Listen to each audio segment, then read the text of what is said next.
सल्लल्लाहु अलैहि वसल्लम की बीवी हज़रत खदीजा को देखो,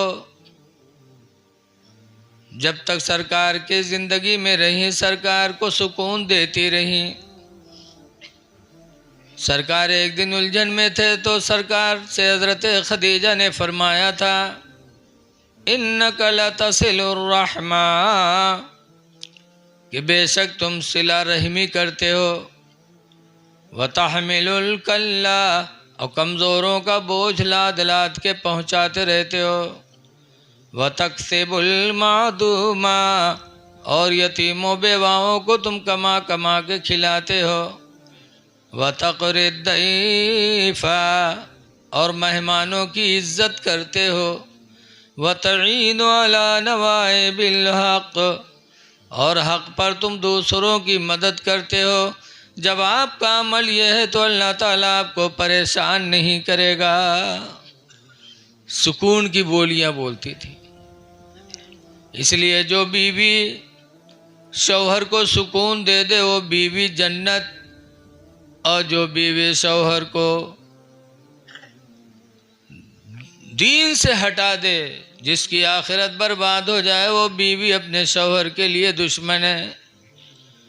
तो माल और औलाद, इसलिए लोगों अल्लाह औलाद दे दे तो खुदा का शुक्र अदा करो। खुश नसीब है हमारे जमालुद्दीन भाई, जिन्होंने अपने पोते के अकीक़े के मौके पर इतना बड़ा प्रोग्राम किया, उलमा शोरा को बुलाया है। देखिए महफिल मिलाद क्यों होती है। मिलाद की महफिलों से इस्लाम का पैगाम लोगों को दिया जाता।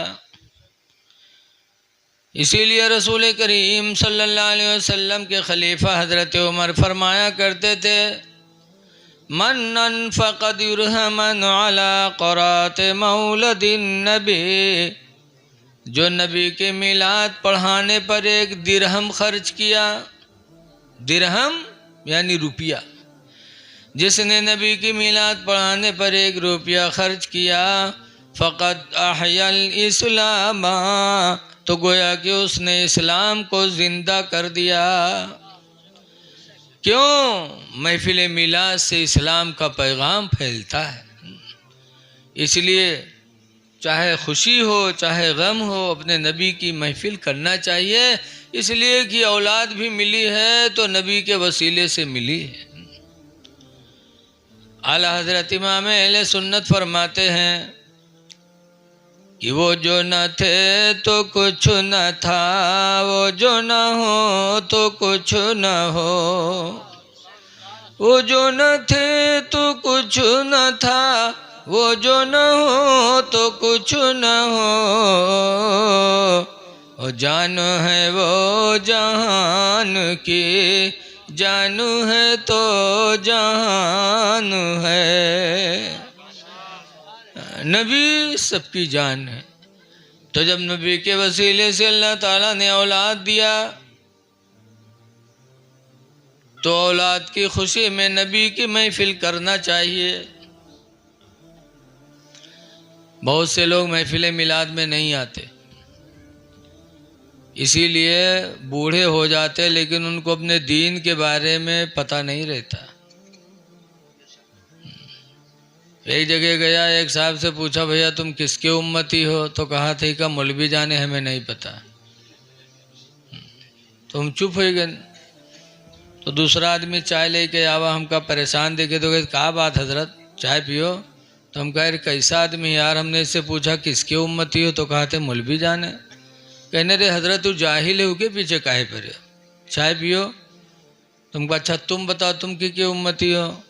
तो कहा तेरे चाय पियो, आपसे बाहर थोड़ो हन, चाय पियो। हमने कहा बताओ। ज़िंदगी गुजार देता है इंसान, लेकिन अपने इस्लाम की तारीख़ नहीं जानता।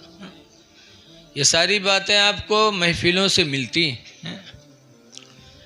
तो औलाद दे तो औलाद की खुशी में इंसान अकीका भी कराए और 2 रकात नमाज भी पढ़ ले शुक्राने की।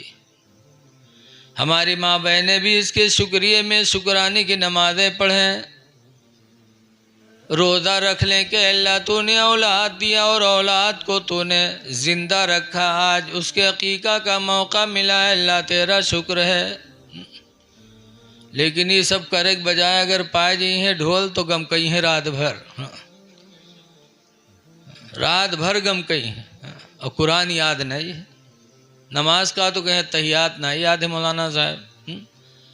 और रसूलुल्लाह के ज़माने की औरतें, एक सहाबी थे हज़रत सफ़वान, उनकी बीवी हुजूर के पास आई, कहने लगे अल्लाह के रसूल आप सफ़वान को समझा दो, जब मैं नमाज़ पढ़ती हूँ तो सफ़वान मुझे मारते हैं, जब मैं रोज़ा रखती हूँ तो मेरा रोज़ा तोड़वा देते हैं। तो हुजूर ने हज़रत सफ़वान को बुलाया, फरमाते सफ़वान ये तुम्हारी बीवी है? कहा जी। कहा नमाज़ पढ़ती है तो मारते हो? कहा जी। रोज़ा रखती तो रोज़ा तोड़वा देते? कहा जी। कहा क्यों? तो सफ़वान कहते हैं अल्लाह के रसूल मैं किसान आदमी हूँ, दिन भर किसानी करता हूँ, बागों में पानी लगाता हूँ और शाम को थका मांदा आता हूँ, मुझे इसकी खिदमत की ज़रूरत पड़ती है। और यह नमाज इशा के बाद 2 रकात नफिल की नीयत बांध लेती, पहली रकात में सूरह बकरा की तिलावत करती है और दूसरी रकात में सूरह आले इमरान पढ़ती है, तकरीबन 3:45 पारा 2 रकात में पढ़ती है। अल्लाह के रसूल सुबह हो जाती और ये मेरे करीब नहीं आती, मुझे इसकी खिदमत की हाजत रहती, इसलिए इसको मैं मारता हूँ। फरमाया रोज़ा रखते रोज़ा तोड़वा देते? कहा अल्लाह के रसूल मैं जवान आदमी हूँ, दिन में मेहनत करता हूँ, दोपहर में घर आता हूँ, मुझे इसकी ज़रूरत पड़ती है, और ये साल में सिर्फ 5 दिन रोज़ा नहीं रखती, ईद बकरा ईद 11, 12, 13 जिलहिज 5 दिन के अलावा ये पूरे साल रोज़ा रखती है, हमेशा रोज़ा रहती है। मैं दिन में आता, दोपहर में मुझे इसकी ज़रूरत पड़ती है और ये रोज़ा से रहती, इसलिए इसका रोज़ा तोड़वाता हूँ।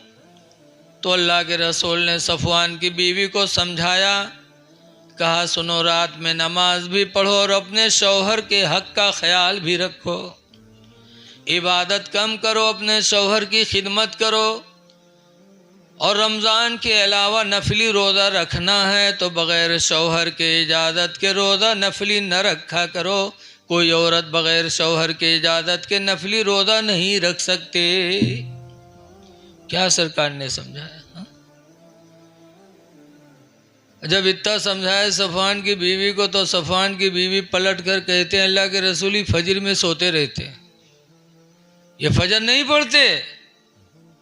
तो सरकार ने सफ़वान से फरमाया फजर में सो जाते? कह अल्लाह के रसूल में किसान आदमी हूँ, रात में देर हो जाती, खेती का काम करते करते सुबह आँख लग जाते तो मेरी आँख कभी नहीं खुल पाती। तो हुजूर फरमाते हैं जब बेदार हुआ करो तो वक्त रहे तो अदा पढ़ो, वक्त निकल जाए तो कदा पढ़ लिया करो। सरकार ने मलामत नहीं किया। अब आज अगर इमाम साहब की अक्को फजर छूट जाए तो वही दिन मुसल्ला छूट जाते हैं। गाँव भर कहते हैं अब इनका हटाए तो बहुत चर्बी आएगी, इनकी आंखें नहीं खुलती। अब अल्लाह के रसूल से शिकायत हुई तो सफ़वान को कुछ डांटा नहीं, फरमाया हाँ आँख खुले तो वक्त हो तो पढ़ लो अदा, ना वक्त हो तो कदा कर लो।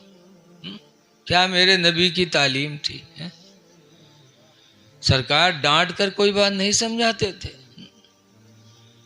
इसीलिए एक सहाबी थे, नया इस्लाम लाए थे, ज़ुल्ख़ुवैसरा, लेकिन इस वाक़ये से हमारी माँ बहनें सबक हासिल करें कि मदीने मुनव्वरा और मक्का मुअज़्ज़मा की उस ज़माने की औरतें कैसी थी कि पूरी पूरी रात नमाज में गुजार देती थीं।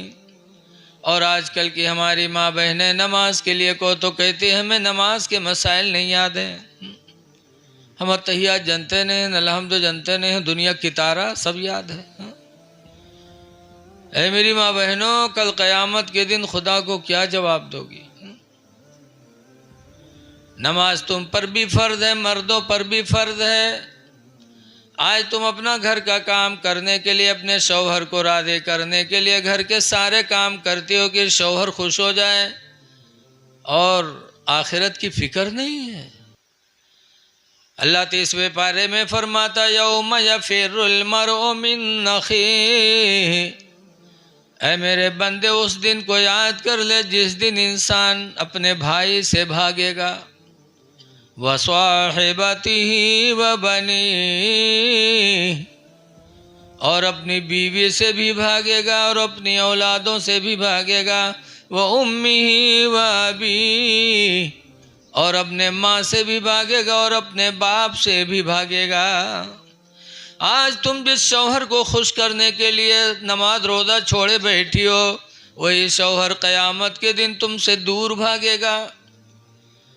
तो क्यों ना वो काम करो जिससे हमारी दुनिया भी अच्छी हो, आखिरत भी अच्छी हो। आखिरत में भागे तो भागा करे, जब नेकी का ख़जाना तुम्हारे पास होगा तो शौहर की हाजत नहीं होगी। नेकियां कर लो, शौहरों के चक्कर में आकर के अपनी आखिरत बर्बाद न करो। औलादों के चक्कर में आकर अपनी आखिरत बर्बाद न करो, कोई काम आने वाला नहीं है। काम आएंगे तो हमारे तुम्हारे नबी काम आएंगे।